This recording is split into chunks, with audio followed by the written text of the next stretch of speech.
Hemos llegado al final de nuestra lección de esta semana, la lección número 6, y damos gracias a Dios porque hemos aprendido mucho sobre el hecho de que nosotros, los hijos de Dios, tenemos un gran deber, ser aquellos que Dios pueda usar para alzar la voz y proclamar la palabra de Dios al mundo. La palabra de Dios durante mucho tiempo fue ocultada de las personas. Pero hoy vamos a tratar de resolver algunas preguntas que pueden surgir de este estudio respecto a qué queremos decir con que la palabra de Dios fue ocultada durante un gran periodo de tiempo. Vamos a orar y le vamos a pedir al Señor que nos dé su sabiduría. Querido Padre, queremos pedir que por favor tu Espíritu Santo ilumine nuestros corazones y nos ayudes con tu santa palabra a guiar nuestros pensamientos. En el nombre de Cristo Jesús. Amén. La palabra de Dios es clara cuando nos dice que ella debe ser el fundamento de nuestra vida. Encontramos esto revelado por toda la Escritura. Es la Biblia la que guía nuestros pensamientos. Ninguna tradición, ninguna ideología, ninguna filosofía que se aparte de la palabra de Dios puede tomar el lugar de la palabra o reinterpretarla o cambiarla, porque Dios es suficiente y su palabra es suficiente. Entonces, algunas veces puede surgir la pregunta, especialmente cuando hablamos de el periodo de los 1260 años, de si cuando los adventistas decimos eso, no estamos siendo muy exagerados. ¿Por qué sostener que la palabra de Dios fue suprimida durante la Edad Media? ¿Por qué sostenemos eso? Porque es nuestra interpretación de que los dos testigos que dijimos al principio, y nuestro pastor nos ayudaba a ver esta explicación que era muy amplia, abarca la palabra de Dios, Antiguo y Nuevo Testamento, pero también se refiere al pueblo de Dios, se refiere a esa experiencia del pueblo de Dios que debe llamar a una reforma al mundo entero, y veíamos que se relaciona con esto. Entonces la pregunta es, ¿por qué los adventistas decimos que la palabra de Dios fue suprimida durante ese tiempo? Y la pregunta es, ¿acaso no había conocimiento de la Biblia en esa época? Y sé que no puedo decir que no había conocimiento de la palabra de Dios, porque cuando retrocedemos en la historia nos damos cuenta que se hizo mucha teología por ese tiempo. Tenemos a grandes pensadores en la historia de la Iglesia romana. Por cierto, cuando vamos a ese periodo también nos encontramos con las catedrales adornadas con motivos bíblicos, y podríamos argumentar que, o más bien cualquiera nos podría argumentar que el hecho de que en las catedrales había motivos bíblicos en las pinturas, en los vidrales, eso era una muestra del interés de la Iglesia por transmitir la palabra a aquellos que no la podían entender leída porque tal vez no tenían la capacidad de leer, no habían aprendido a leer. Y tienen razón, esas ilustraciones tendrían sentido, tendrían una razón de ser. Así que la pregunta persiste, ¿verdad? ¿Por qué los adventistas del séptimo día insistimos en que el periodo de los 1260 años, que va desde el 538 hasta el 1798, tiene que ver con una época en la que los dos testigos, vestidos de cilicio, es decir, símbolo de humillación, están predicando porque la Iglesia ha suprimido la verdad? Bueno, vamos a tratar de resolver esto de la mejor manera y con la ayuda de Dios. Primero, debo aclarar que no estamos haciendo una crítica a ninguna confesión cristiana.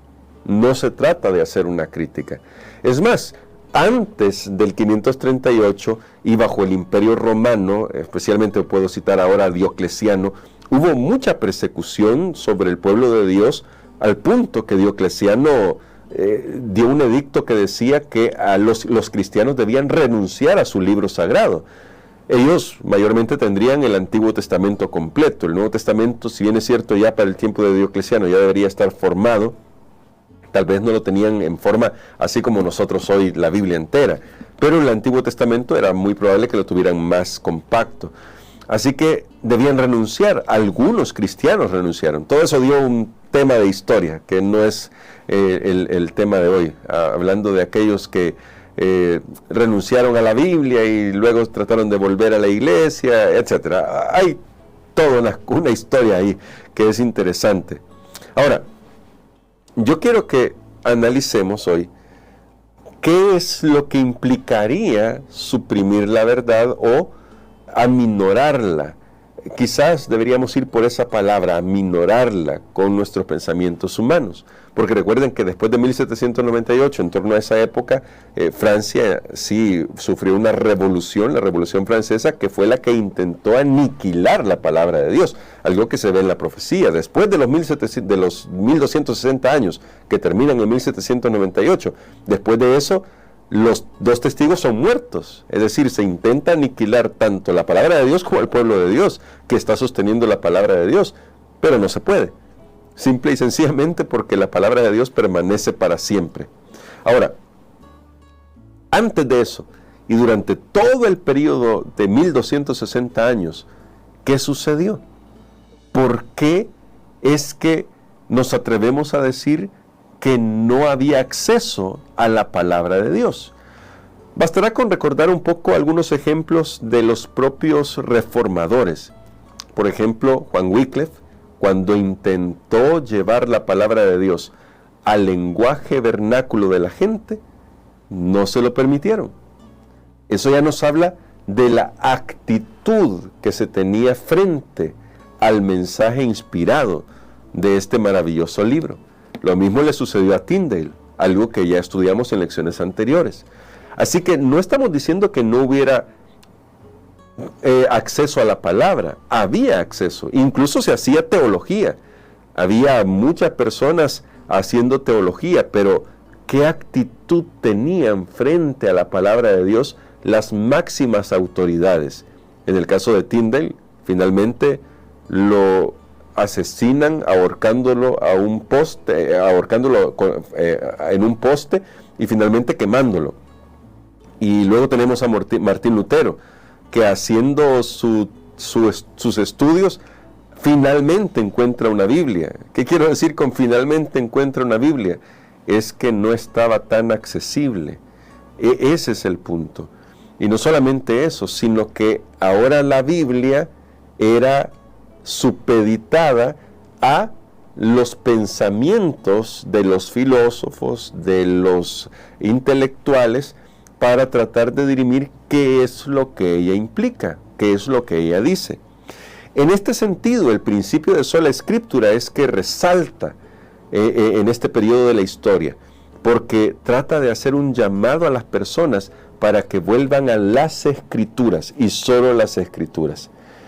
¿Qué significa esto? Significa que cuando uno estudia la Biblia, no estamos diciendo que no deba haber un trabajo de interpretación, porque, claro, la Biblia fue escrita en un idioma que no entendemos, fue escrita en un contexto histórico muy lejano al nuestro, así que sí debe haber un trabajo de interpretación, pero ese trabajo de interpretación debe hacerse con los supuestos de la Biblia, no con supuestos externos, porque cuando yo le pongo mi supuesto, es decir, mi filosofía, mi idiosincrasia a la Biblia, siempre voy a ir a equívocos, porque yo puedo estudiar la Biblia con toda mi cultura latinoamericana, por ejemplo, y leyéndola así puedo extraer de la Biblia cualquier cantidad de enseñanzas que sean mis ideas puestas a la Biblia.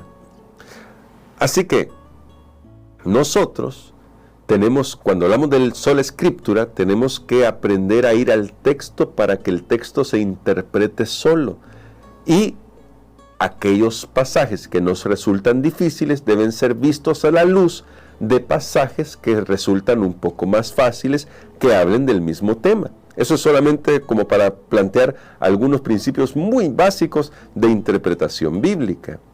Dicho esto, ahora quiero leerles lo que dice el Catecismo Católico, porque aquí hay muchas cosas interesantes que nos van a mostrar la actitud que siempre han tenido en la Iglesia romana. De nuevo, no es un asunto de una crítica a los miembros de la Iglesia. No estamos criticando a las personas, pero sí me gustaría llamar la atención a esto. Si debemos volver a las Escrituras, y solo la Escritura es la que debe guiar nuestros pensamientos, y a la hora de interpretar la Biblia, porque requiere interpretación, de hecho, si quiero ser más amplio en esto, todo texto requiere interpretación, cualquier lectura que hagamos requiere interpretación, pero si vamos a la Biblia, a las Escrituras, y la vamos a interpretar, todo debe surgir de la Biblia misma. Ese es el punto central. Pero ahora, noten lo que dice el Catecismo de la Iglesia Católica. Escuchen bien esto. Según el Catecismo de la Iglesia Católica, la revelación de Dios por su Verbo en el Espíritu Santo está presente y activa en la Iglesia. Y hasta ahí nosotros podemos estar plenamente de acuerdo, porque Dios siempre está actuando en la Iglesia. Solo que veamos los matices de esto. Por lo que la tradición eclesiástica es parte inseparable de la revelación especial de Dios. Ahí es donde ya discrepamos. Porque la tradición eclesiástica no puede estar equiparada a la revelación especial de Dios. Y luego dice que esto es igual a la de los profetas y a los apóstoles. Por esta razón, la Iglesia, a la cual está confiada la transmisión y la interpretación de la revelación, no saca exclusivamente de la Escritura la certeza de todo lo revelado, y así las dos se han de recibir y respetar con el mismo espíritu de devoción. Las dos que la Biblia y la tradición. Eso es lo que dice el Catecismo Católico. Porque según su forma de ver las cosas, la tradición es capaz de interpretar la Biblia. Y ahí está el problema. El problema es que la tradición no puede estar por sobre la Biblia, y eso se puede ver con un ejemplo clarito en los evangelios. La tradición hacía que los fariseos y los saduceos interpretaran los textos sagrados de cierta forma. ¿Y qué dijo Jesús al respecto? Jesús les dijo: vosotros enseñáis mandamientos de hombres como si fueran mandamientos de Dios. Y ambas cosas son excluyentes. Los mandamientos de hombres son una cosa, los mandamientos de Dios son otra cosa. Los mandamientos de Dios siempre van a estar por sobre los mandamientos de los hombres. Ahora, sigo leyendo porque quiero que seamos muy francos en esto, y lo hago con todo el amor del mundo. Créanme que no es la intención ofender ni lastimar la sensibilidad de nadie. Y dice acá: es cierto que el Catecismo de la Iglesia Católica estipula que el magisterio, al ser el único intérprete de las Escrituras, no está por encima de la palabra de Dios, sino a su servicio. Y esto suena muy lindo, así debería ser, ¿verdad?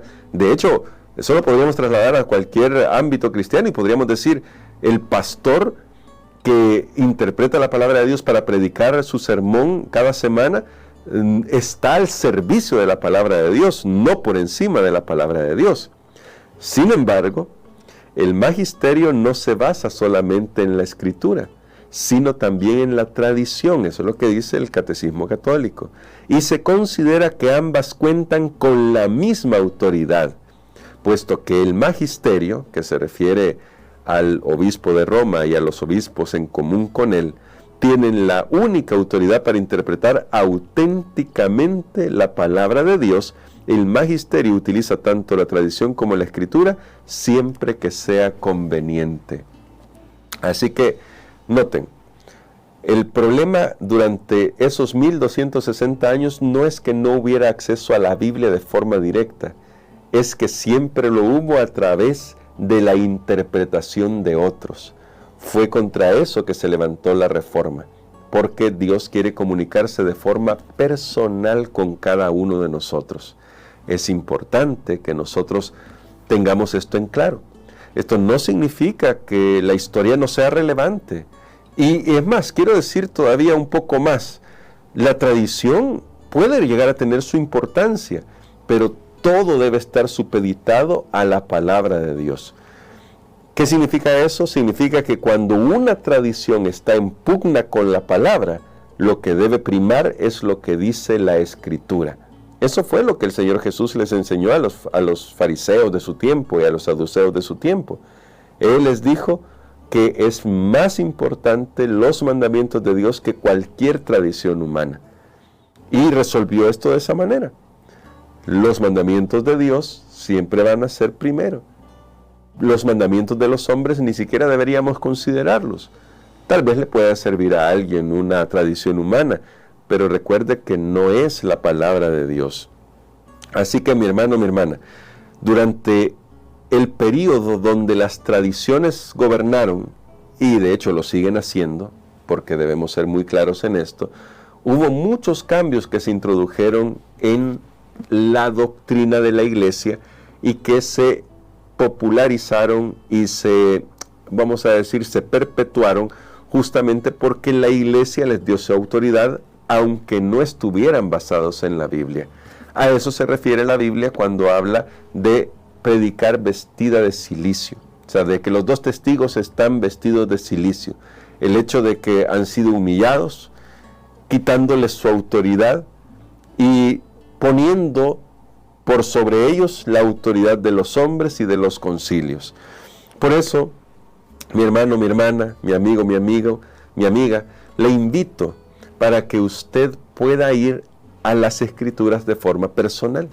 Cuando usted va a las Escrituras de forma personal, encuentra la luz que Dios quiere revelarle.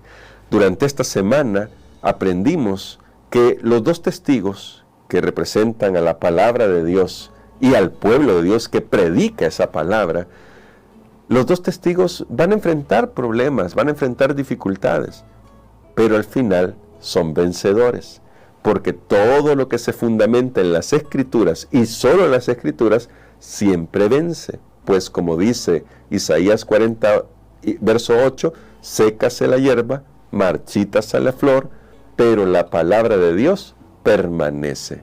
¿Quiere permanecer usted firme hasta el final? Ponga su vida en las manos de Dios y crea en su palabra, en la palabra de Dios y nada más que en ella. Y aquí, por eso dije al principio, no estoy tratando de decir una crítica contra nuestros hermanos católicos. Aquí tenemos que ser muy claros. ¿A quién le cree usted?